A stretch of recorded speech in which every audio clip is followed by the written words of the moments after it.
E como nós temos já inclusive falado para os irmãos, estaríamos já na noite de hoje iniciando, louvado seja Deus, uma palavra, uma mensagem em sequência, em sequência para os nossos irmãos, e acredito que isso trará para toda a igreja uma edificação, conhecimento na palavra de Deus e um alimento, um alimento para que você possa, aleluia, estar verdadeiramente de pé, fortalecido, se enchendo de Deus a cada dia, mediante o ensinamento da palavra. E hoje vamos estar iniciando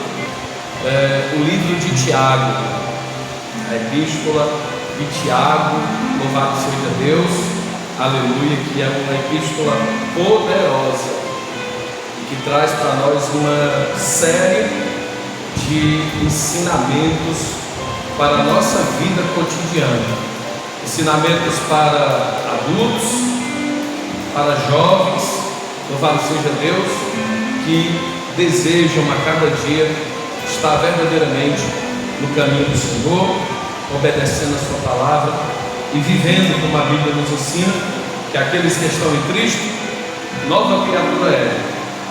As coisas velhas já passaram e eis que tudo se fez novo.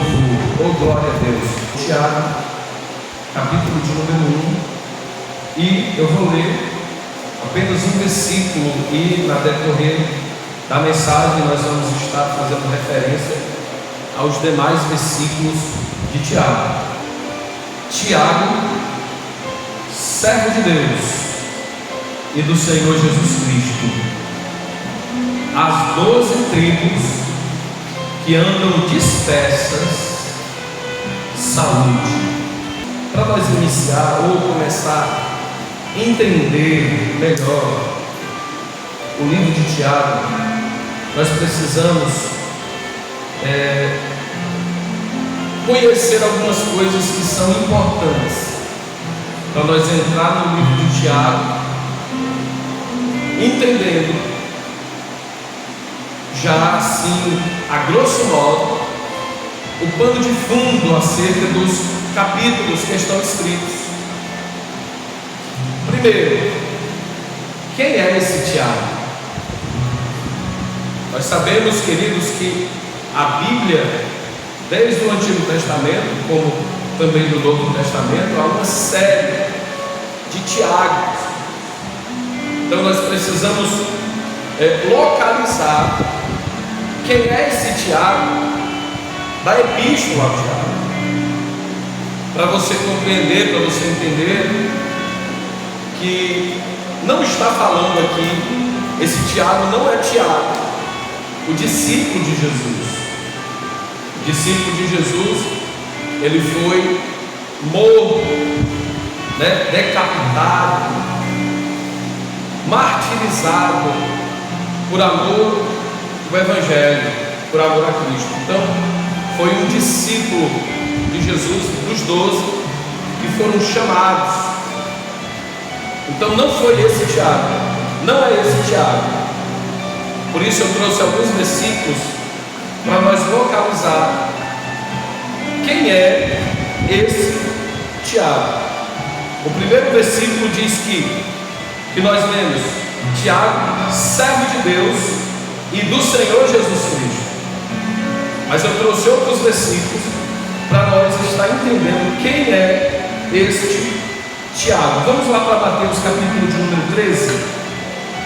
Mateus capítulo de número 13, e o versículo 55 e o 56 diz: não é este o filho do carpinteiro? Não se chama sua mãe Maria e seus irmãos? Aí ele começa a dar nomes aqui. O primeiro, Tiago, José, Simão e Judas. Versículo 56. Não vivem estes, não vivem entre nós todas, olha isso, irmão, que coisa interessante, todas as suas irmãs. De onde lhe vem, pois, tudo isso? Então, nós vemos aqui, nesses versículos, que Jesus, além de ter irmãos, e entre esses irmãos, tem um chamado Tiago. Mas só que o versículo 56 é muito interessante, que diz que Jesus também tinha irmãs, né? Jesus tinha inclusive irmãs, não era só irmãos, mas irmãs que nasceram do mesmo ventre de Maria. Mas nós não vamos se ater isso. Então, esse Tiago referido aqui em Mateus fala que é o irmão de Jesus. Amém? Irmão de Jesus. Agora, lá em Tiago, no primeiro versículo, diz que ele é servo de Deus e do Senhor Jesus. Mas, pastor, como é que eu sei que esse da epístola do Tiago é irmão de Jesus? Vamos para mais uma referência. A referência de João 7, versículo 3. João 7, versículo 3, irmãos, mostra que os irmãos de Jesus não criam nele, os próprios irmãos, inclusive o Tiago, seu irmão, não cria nele. Olha o versículo de número 3 de João capítulo 7. Dirigiam-se, pois, a ele os seus irmãos e lhes disseram: deixa este lugar e vai para a Judéia, para que também os teus discípulos vejam as obras que fazes. Versículo 4: porque ninguém há que procure ser conhecido em público, e contudo realize os seus feitos em oculto. Se fazes estas coisas, manifesta-se ao mundo. Aí o versículo de número 5: pois nem mesmo os seus irmãos criam nele. Nem mesmo os seus irmãos criam nele, inclusive Tiago. E como é que agora este da epístola de Tiago pode ser irmão de Jesus, se ele não cria em Jesus? E agora ele diz: servo de Deus e do Senhor Jesus. E o terceiro versículo, terceira referência de 1 Coríntios capítulo 15, versículo 7. 1 Coríntios capítulo 15 e o versículo 7. Depois foi visto por Tiago, mais tarde por todos os apóstolos. Então, quando Jesus ressuscitou, que ele apareceu a Maria, as Marias, quando ele apareceu para os discípulos, a Bíblia diz que também, em particular, ele aparece especificamente para Tiago. E esse Tiago, que é o mesmo referido em Mateus e João como o irmão de Jesus, que não cria nele como os demais irmãos, mas que agora, depois da ressurreição, Jesus apareceu a Tiago, e Tiago, a partir daquele momento, creu, aleluia, na pessoa bendita de Jesus, o Salvador. Então Tiago, irmão, a qual nós estamos referindo na epístola de Tiago, é exatamente, especificamente, o irmão dele, que não cria no seu ministério, que via inclusive os milagres, todavia não cria que ele era o Cristo, o Salvador. Mas depois da ressurreição, Jesus apareceu a ele, e a partir daquele momento ele passou a crer. Então, nós já começamos essa epístola mostrando uma característica, irmão, na vida de Tiago é excelentíssima. Que característica, pastor? Mostrando, irmão, a humildade de Tiago. Porque sendo outro, eu vou começar uma carta falando da pessoa mais importante que existiu na história. Eu vou escrever o quê? Jesus, o meu irmão. Eu sou irmão dele. Eu nasci no mesmo ventre, da mesma mãe.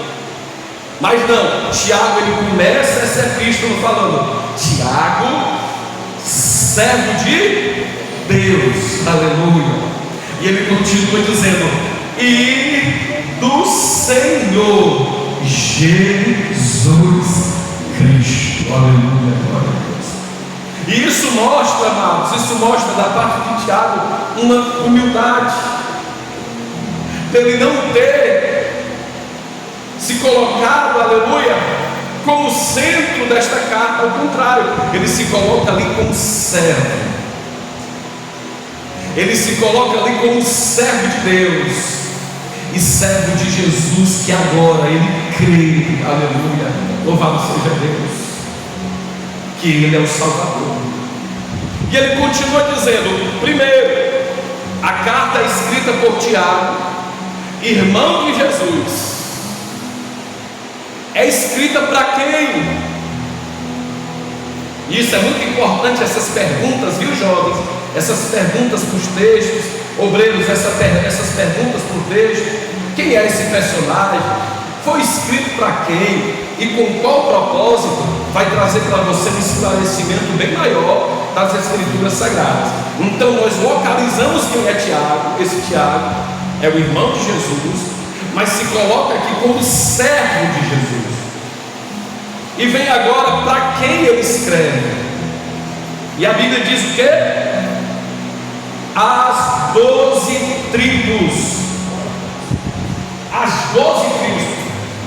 Então essa carta é propriamente escrita para as 12 tribos, ou os judeus que se converteram a Cristo. Essa carta não, ela é direcionada. Essa carta ela é direcionada propriamente para os judeus cristãos que entregaram a sua vida a Jesus e creram. E para qual finalidade essa carta foi enviada para os judeus cristãos? Aí o versículo continua dizendo que estão ou que andam dispersos. Vocês entendem isso? Que andam dispersos, que andam espalhados, que andam fugidos pelo mundo antigo. E aqui nós enxergamos o porquê da carta. A finalidade da carta é alcançar e fortalecer os crentes em meio à perseguição, às afrontas e às lutas internas e externas, a qual a igreja de Cristo estava sofrendo, estava passando. Então, por conta da perseguição que acontece em Atos dos Apóstolos, capítulo de número, a partir do capítulo de número 8, que quando Estevão é morto, a Bíblia diz o que? Desencadeou-se uma grande perseguição, e a igreja fugiu de Jerusalém.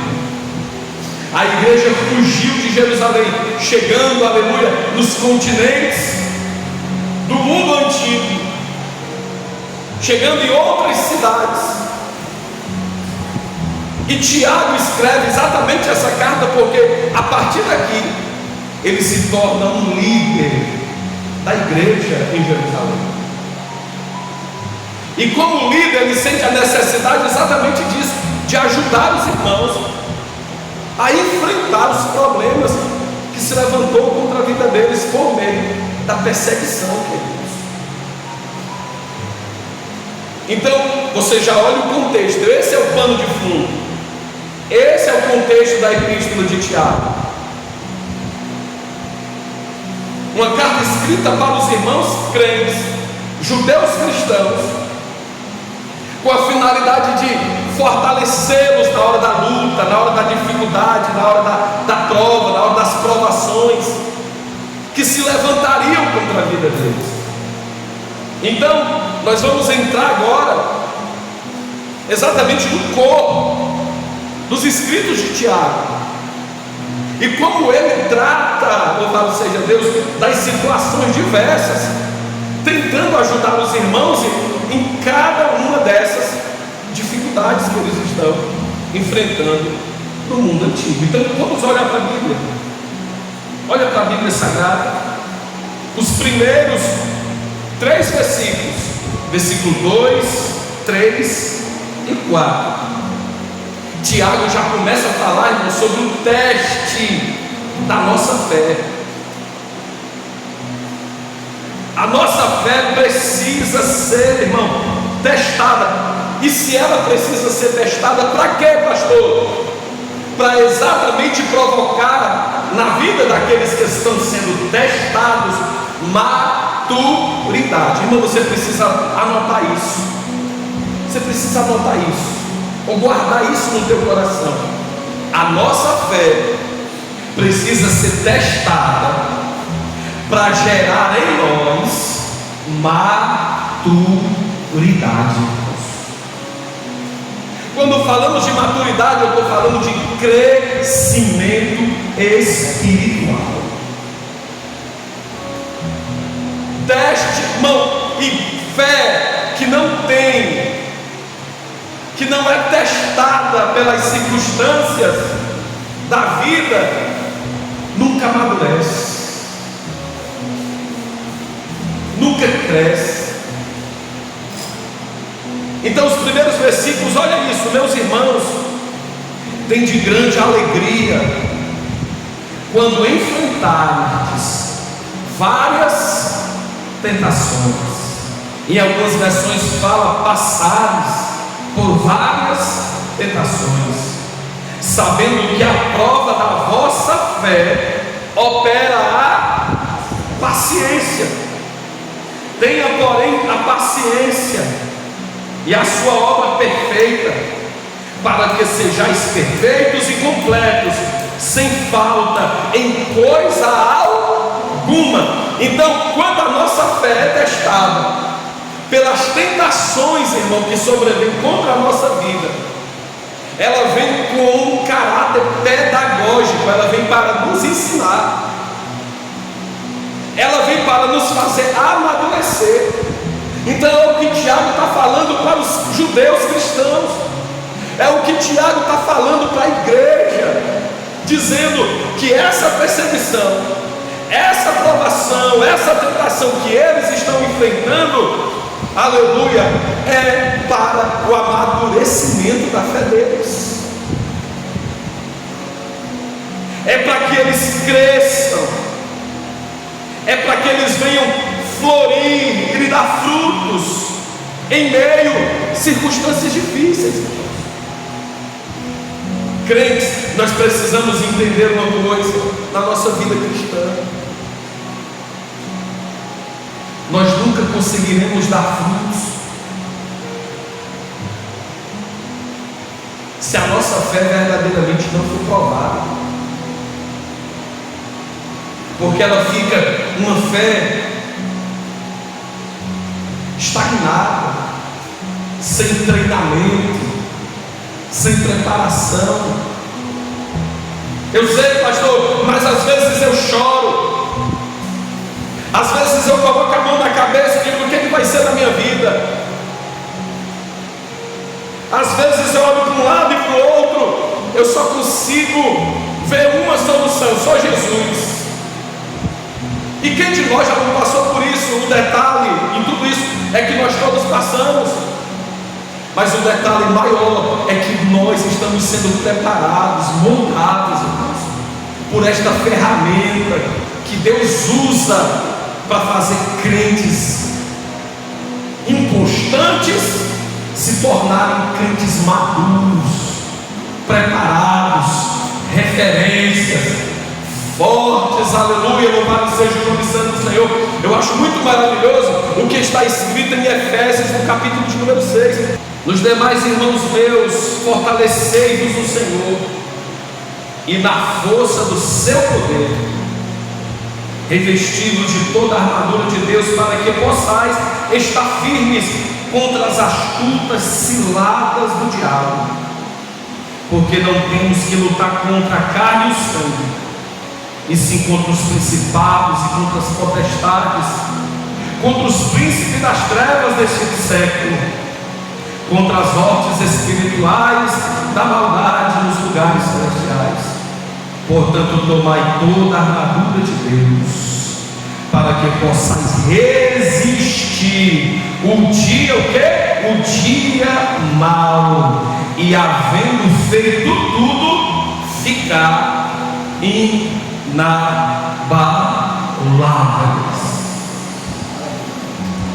Essa firmeza espiritual é gerada mediante as tribulações, irmãos, e as tentações da nossa vida.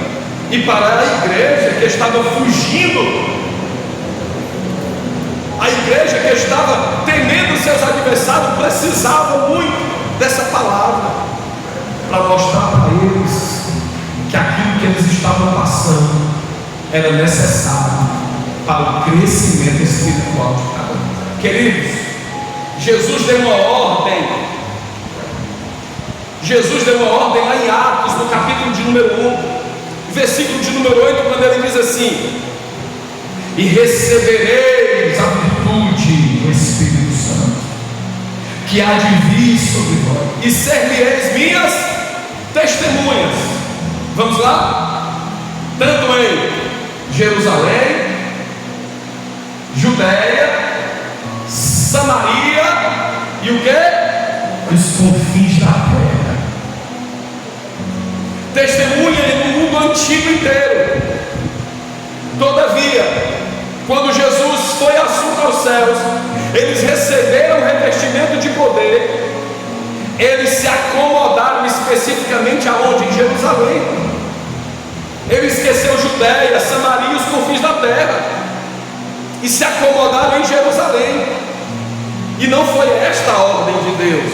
A ordem de Deus foi para que eles fossem testemunhas em todo o mundo antigo. Todo o mundo antigo.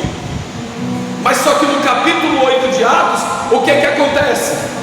Eles fogem por causa da perseguição. E a perseguição força-os, aleluia, glória a Deus, a eles romper as barreiras de Jerusalém, entrar pela Judéia, Samaria e alcançar os confins da terra para a glória e para a honra do nome do Senhor. Muitas das vezes não vamos entender porque que Deus permite-nos passar por algumas situações ou circunstância. Na verdade, Ele está querendo colocar nós em algum lugar que Ele quer que nós estejamos. Na verdade, Ele quer colocar nós em uma posição que há muito tempo Ele quer que nós tenhamos tomado, irmão, há muito tempo. E Deus está falando conosco através da autoridade da sua palavra nessa noite. Deus permite situações para que nós venhamos estar aonde Deus disse que nós deveríamos estar, e a qual nós estamos fazendo o quê? Vista grossa, bem no cearenseis aqui, né? Bem do Ceará, empurrando com a barriga. Vai para o dia que der certo.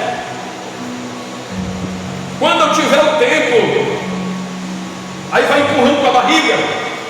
Mas a ordem saiu da boca de Deus, e Ele tem os seus meios de nos fazer também cumprir aquilo que Ele tem na nossa vida. Depois da perseguição, a igreja de Jerusalém se espalha no mundo antigo. E sabe qual é a boa? Sabe qual é a boa? É que o mundo antigo inteiro foi evangelizado pela igreja perseguida. Aleluia. O mundo antigo inteiro, irmão, foi evangelizada pela igreja perseguida. Olha que coisa maravilhosa, olha que coisa tremenda. É que aquele dos que, e o mais feroz dos que perseguia a igreja, que era Saulo, Jesus salvou ele, e ele pregou durante o seu ministério terreno nesta terra. Louvado seja Deus. Ele pregou, ele evangelizou, ele ganhou alma debaixo de muita perseguição, debaixo de muita, aleluia, acusação. Paulo pregou o evangelho e rompeu as barreiras da Europa para que o evangelho venha chegar até nós. Louvado seja o nome santo do Senhor.